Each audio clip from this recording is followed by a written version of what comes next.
Toda vez E o meu que eu começar um novo vídeo, muda o corte. Toda vez. E o meu celular que é Fica fazendo, maluco. parecendo que eu sou louco. Mas eu não sou louco, é o celular que deixa a gente tantando. Então tá bom. Eu não vou falar nada. Gravando.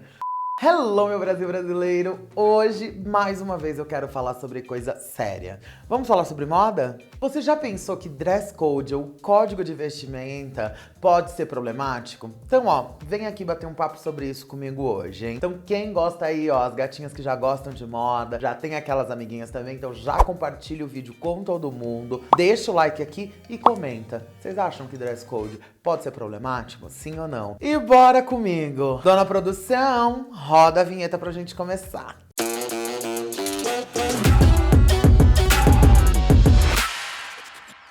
Bom, para começar, é importante a gente trazer o contexto histórico, né?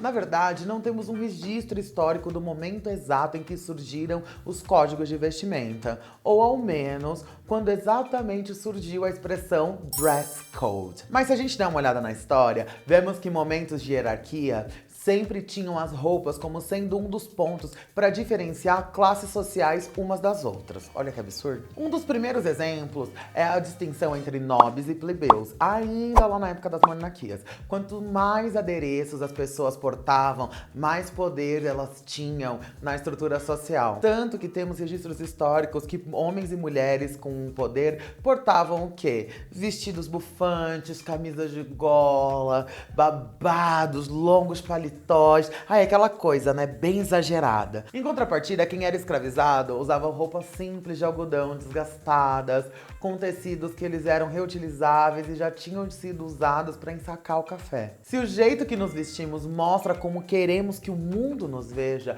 usar algo sem identidade nenhuma diz muita coisa, né? E ainda temos o exemplo da realeza, que era a única classe autorizada a utilizar a cor púrpura, que tem um tom que pende mais pro roxo. Sabe por quê? Porque era associado ao sangue nobre. Olha só que besteira, socorro. Como podemos ver, mesmo entre as classes mais poderosas, existia uma linha tênue que demarcava o poder. As roupas, elas podem parecer apenas um detalhe, considerando todas as diferenças que eram impostas entre as classes sociais da época. Mas elas traduziam de maneira muito simples como o desequilíbrio reinava, literalmente, gente. E vale ainda chamar a atenção para o fato de que mulheres ricas eram vítimas dos códigos implícitos das vestimentas. As camadas de roupas, elas davam espaço ao espartilho, que tinha o objetivo de deixar a mulher com o corpo mais fino e marcado. e muitas chegavam a desmaiar por não conseguir respirar direito. Olha isso. Havia toda a questão de imaginário de que a mulher ela tinha que ser recatada, obediente. E as peças de roupa, elas iam o quê? Diretamente de encontro a isso. A mulher, ela se vestia para o homem e também para tentar se defender dele. Os acessórios e as quantidades grandes de roupas, elas eram uma espécie de barreira para impedir o toque. E também, caso a mulher sofresse algum tipo de assédio, sabe o que é o pior? A culpa ainda era dela. É, meu Brasil. Infelizmente, a gente ainda vê muitas histórias como essa se repetindo ainda hoje, não é? E ó, centenas de anos depois. Desde sempre, os códigos de vestimenta, eles imprimiam machismo. Foi só em 1909 que foi criada a primeira versão da calça comprida feminina. Olha isso! Gente, faz cerca de um século. Só isso. Mas mesmo assim, as mulheres que ousavam usar essas peças, elas eram as mais corajosas e viravam alvo de comentários misóginos. Olha que absurdo. A nadadora Annette Kellerman, por exemplo, foi detida em 1907 por supostamente usar um traje de banho muito justo. Detalhe, a peça ia da cabeça aos pés. Olha isso, Brasil. Gente, não é de hoje que as mulheres são julgadas pelo que elas vestem, ou por estarem usando roupas muito curtas, ou muito longas, ou masculinas demais, ou que não condizem com os padrões impostos pelas empresas em que trabalham, ou até mesmo, né, pela sociedade machista em que a gente vive até hoje, né? Ter um dress code para as empresas surgiu com a possibilidade de imprimir nos funcionários os valores e a cultura que o lugar adota. Adequar os trabalhadores em roupas é uma maneira de padronizar o discurso e a identidade, mas não pode de maneira alguma afetar o individual, gente.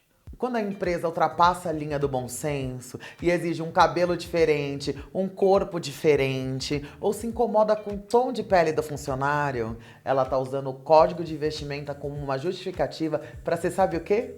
Preconceituosa, isso mesmo. Na maioria das vezes, o trabalhador se vê aceitando essas agressões por precisar do emprego.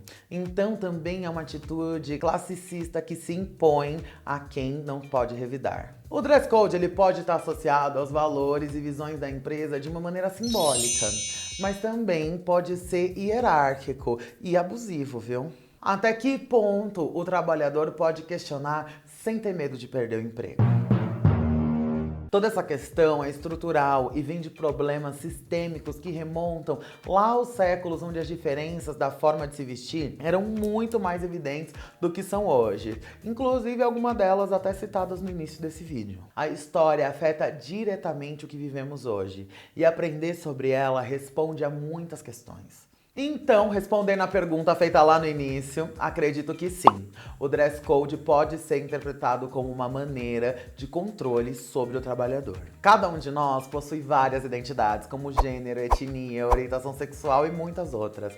E ao padronizar a vestimenta de todos, a nossa aparência ela começa a ser controlada. Além da gente ter um limite assim, ó, traçado do que a gente pode expressar em relação à nossa identidade individual.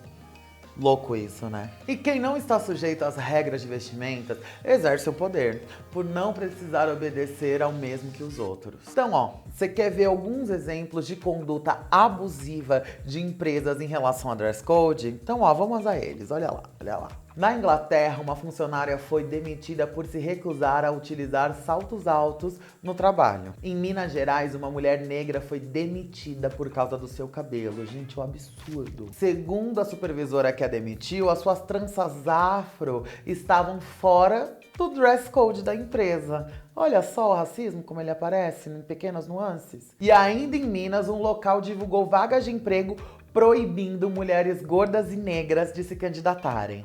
Gente, aonde que esse país vai parar? Problemático, né, gente? E vale ainda lembrar de um exemplo que de tão comum ele pode passar desapercebido para pessoas que andam de avião com frequência. Você já reparou que as comissárias de bordo sempre estão de saia? Já os homens, eles usam calça, um item que é muito mais confortável. Esse é um dress code que pode estar com os dias contados. Em agosto, a companhia ucraniana SkyUp Airlines anunciou que a saia e o salto alto das aeromoças vão dar lugar a ternos e tênis. Até mesmo o coque, penteado tradicional, vai ser substituído pelo cabelo solto, muito mais simples e confortável. Essa atitude precursora da companhia pode ser um desencadeador em uma série de outras empresas que mantêm esse código tradicional de vestimenta desde que começaram a trabalhar com viagens aéreas comerciais. Às vezes essa mudança provoca uma reação em cadeia. Houve uma repercussão super positiva sobre essa política quando ela foi anunciada. Quem sabe só se precisa de um empurrãozinho para fazer com que a sociedade reflita sobre essas questões ainda mais e outras companhias também adotem um dress code mais confortável para suas funcionárias. Eu refleti bastante ao fazer esse vídeo e eu espero que você aí do outro lado também faça te refletir um pouco sobre todas essas questões também.